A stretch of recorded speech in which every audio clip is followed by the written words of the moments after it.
Welcome dear friends, in this video we will solve preposition portion of CSS English Prose and Composition paper of the year 2026. Sentence number 1 is, nobody is certain dash the future but some are convinced dash the past. Correct prepositions here are about and of. Nobody is certain about the future but some are convinced of the past. अब इस sentence के लिए जो correct preposition है about और of, तो इसके पीछे लॉजिक क्या है ये ज़रा देखते हैं। जब किसी सेंटेंस में सर्टेन यूज़ होता है तो सर्टेन यूजुअली फॉलो होता है बाय अबाउट, और ये उस वक्त सर्टेन के बाद अबाउट आता है जब हम बात करते हैं किसी चीज़ की अनसर्टेनिटी के बारे में, किसी टॉपिक से रिलेटेड होता है या किसी सिचुएशन से रिलेटेड होता है। यहाँ पर हम अगर देखें तो यहाँ पर जो फ्यूचर है it is a subject not a person. फिर जो दूसरा कन्विंस्ड के बाद ऑफ आया है, तो कन्विंस के बाद आम तौर पर ऑफ आता है जब हमें ये शो करता है किसी फर्म बिलीफ के बारे में, in the truth of something. अब यहाँ पर वो क्या चीज़ है, पास्ट को एज अ फैक्ट और रियलिटी जो है वह यहाँ पे प्रेजेंट किया गया है। तो इसी वजह से सर्टेन अबाउट और कन्विंस्ड ऑफ जो है ये हमारे साथ जो है स्टैंडर्ड कोलोकेशंस है। Next is, he was familiar dash the Athar but not knowledgeable in depth dash him.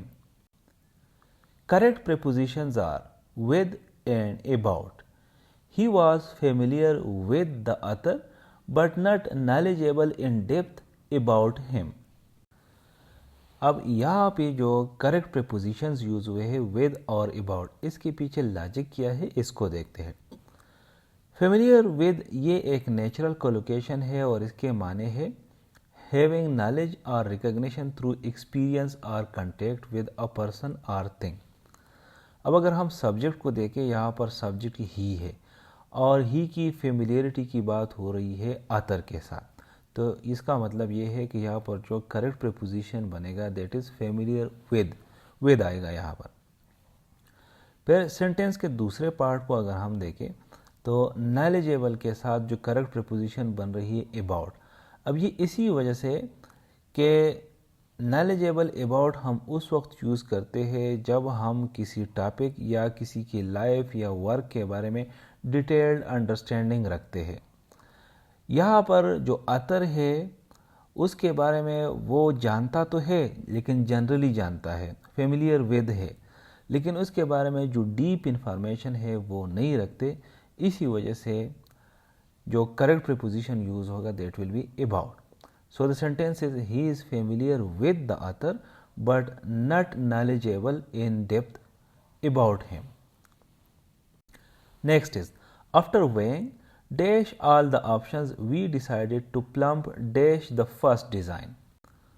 Correct prepositions are up and far.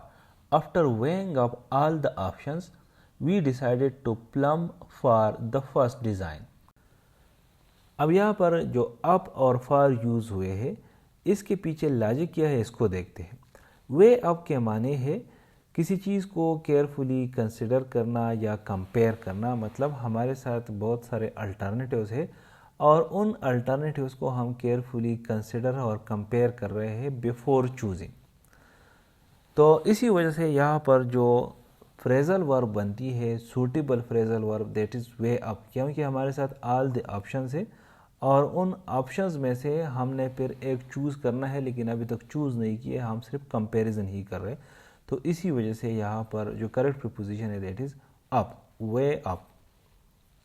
फिर इसके बाद अगर हम प्लम की तरफ आ जाए तो प्लम के माने है किसी चीज़ को डिसाइसिवली चूज़ करना अमंग अल्टरनेटिव्स। तो इसी वजह से यहाँ पर प्लम के साथ जो फार आएगा तो फार इसी वजह से आएगा कि ये हमारे साथ इंट्रोड्यूस करे द सेलेक्टेड ऑप्शन। जो सेंटेंस है ये डिस्क्राइब करता है इवाल्वेशन, पहले इवाल्व करता है, वे अप करता है और इसके बाद फिर सिलेक्शन करता है उन ऑप्शंस में से या उन अल्टरनेटिव्स में से। तो सिलेक्शन के लिए प्लम फार यूज़ हो जाएगा। सो मैचिंग स्टैंडर्ड ईडियम यूसेज। तो हमारे साथ जो फाइनल सेंटेंस बनेगी that is, after weighing up all the options we decided to plumb for the first design. The accused declared that he had no credible motive dash revenge and denied dash the charges. Correct prepositions here are for while the other blank does not need any preposition. अब हम यहाँ पर ये देखते हैं कि जो preposition for use हुआ है इसके पीछे क्या लॉजिक है, और जो दूसरे ब्लैंक में कोई preposition यूज़ ही नहीं हुआ है तो इसके पीछे क्या लॉजिक है। जो करेक्ट पैटर्न है मोटिव फॉर के लिए that is motive for plus noun और जेरंड, और वो नाउन और जेरंड जो होगा that will be a reason for an action. तो यहाँ पर जो मोटिव है तो मोटिव किस चीज़ के लिए है, रिवेंज के लिए, तो ये इडियमेटिक यूज़ होगा मोटिव फॉर रिवेंज। मतलब जब किसी चीज़ के लिए मोटिव यूज़ होगी तो मोटिव के बाद फॉर ही आएगा। इसके बाद जो डिनाई यूज़ हुआ है सेंटेंस में, और डिनाई के बाद इन्होंने ब्लैंक दिया है, ब्लैंक छोड़ा है, तो डिनाई के बाद यूजुअली कोई प्रीपोजिशन नहीं आएगा। इसके रीज़न ये है कि जो डिनाई है ये एक ट्रांजिटिव वर्ब है और ये यूजुअली जो डायरेक्ट ऑब्जेक्ट है वो विदाउट प्रीपोजिशन लेता है, इसके लिए प्रीपोजिशन की ज़रूरत नहीं है। So deny the charges not deny of.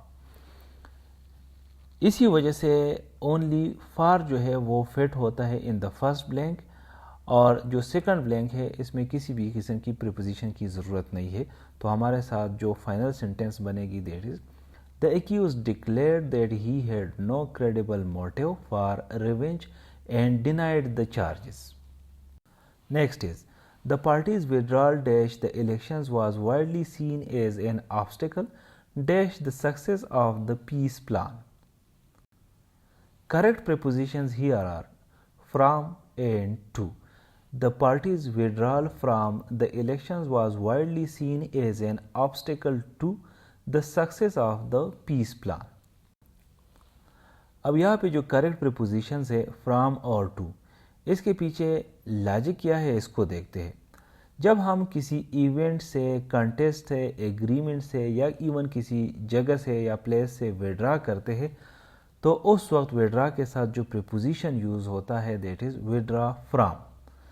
इसके मानी बनते हैं टू पुल आउट और स्टॉप पार्टिसिपेटिंग, यानी मतलब किसी चीज़ से पुल आउट करना या किसी चीज़ में जो शमूलियत आप कर रहे हैं उस शमूलियत को रोकना और ख़त्म करना। फिर जो दूसरा प्रीपोजिशन है टू यहाँ पर जो यूज़ हुआ है, तो जब भी किसी सेंटेंस में ऑब्स्टिकल यूज़ होता है तो ऑब्स्टिकल के साथ यूजुअली टू ही यूज़ होता है। ये एक फिक्स्ड कोलोकेशन है और ये एक्सप्रेस करता है कि जो प्रोग्रेस है किसी गोल की तरफ वो ब्लॉक हुआ है। अब यहाँ पर अगर हम देखें तो जो सक्सेस है ये गोल है और विड्रॉल जो है ये एक ऑब्स्टिकल है टुवर्ड्स दैट सक्सेस। तो इसी वजह से जो प्रीपोजिशन है दैट इज़ टू ये यूज़ हुआ है। तो हमारे साथ जो फाइनल सेंटेंस बनेगी that will be the parties withdrawal from the elections was widely seen as an obstacle to the success of peace plan. Next is they agreed to cooperate dash police dash these matters. Correct prepositions here are with and in. The sentence will become they agreed to cooperate with police in these matters. अब यहाँ पर जो correct prepositions है तो इसके पीछे logic को देखते हैं। कोऑपरेट विद हमारे साथ आइडेंटिफाई करता है किसी पर्सन को या किसी ऑर्गेनाइजेशन को जिसके साथ आप काम करते हैं। अब यहाँ पर अगर हम देखें तो यहाँ पर जो पार्टनर है दैट इज़ पुलिस, मतलब पुलिस के साथ कोऑपरेट करना, तो इसी वजह से कोऑपरेट विद यूज़ हुआ है। जो कोऑपरेट इन है ये हम उस वक्त यूज़ करते हैं जब किसी पर्टिकुलर एक्टिविटी, प्रोसेस या मैटर में पार्टिसिपेशन की बात करता है। यहाँ पर दीज मैटर्स है, दीज मैटर रेफर करता है to the area of cooperation. तो इसी वजह से जो विद है इट नेम्स द पार्टनर और जो इन है इट नेम्स द फील्ड और कंटेक्स्ट। तो हमारे साथ जो करेक्ट सेंटेंस बनेगी that is they agreed to cooperate with police in these matters. Next is I don't advise dash anyone, I just listen dash their complaints. Correct prepositions here are the first blank does not need any preposition and in the second blank to is the correct preposition. अब यहाँ पर इस sentence के पहले blank में कोई preposition use ही नहीं हुआ है जबकि दूसरे में टू यूज़ हुआ है, तो इसके पीछे लॉजिक को देखते हैं। जब हम किसी सेंटेंस में एडवाइस यूज़ करते हैं तो एडवाइस के बाद डायरेक्ट ऑब्जेक्ट आता है, इसके लिए किसी प्रीपोजिशन की ज़रूरत नहीं होती, तो इसी वजह से एडवाइस के बाद यहाँ पर कोई प्रीपोजिशन यूज़ नहीं हुआ है, जबकि एडवाइस के बाद डायरेक्ट एनीवन आ जाएगा। फिर जो दूसरा है प्रीपोजिशन टू, तो जब भी किसी सेंटेंस में हम लेसन यूज़ करते हैं तो लेसन टू जो है ये स्टैंडर्ड वर्ब प्रीपोजिशन पेयरिंग है जो कि शो करता है अटेंशन को, जो कि डायरेक्टेड होता है टुवर्ड अ स्पीकर और what is being said. So you listen to complaints not listen for in this context. तो जो हमारे साथ फाइनल सेंटेंस बनेगी that is I don't advise anyone, I just listen to their complaints. Next is, the landscape dash the pampas is in places similar dash the Dutch landscape. Correct prepositions here are of and to. The landscape of the pampas is in places similar to the Dutch landscape. अब यहाँ पर जो correct prepositions है of और to, इसके पीछे हम logics को देखते हैं कि इसके पीछे क्या लॉजिक है।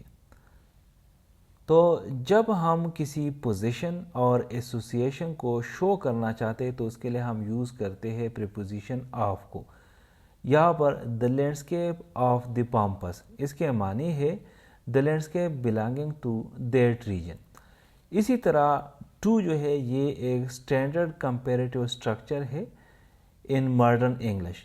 ये लिंक करते हैं दो चीज़ों को बीइंग कंपेयर, जो कि कंपेयर किया जाता है। तो इसी वजह से similar to the Dutch landscape जो है ये करेक्टली एक्सप्रेस करता है हमारे साथ रिजेम्बलेंस को बिटवीन द टू लैंडस्केप्स। तो हमारे साथ जो करेक्ट और फाइनल सेंटेंस बनेगी that is the landscape of the Pampas is in places similar to the Dutch landscape. Thank you for watching this video. Stay blessed.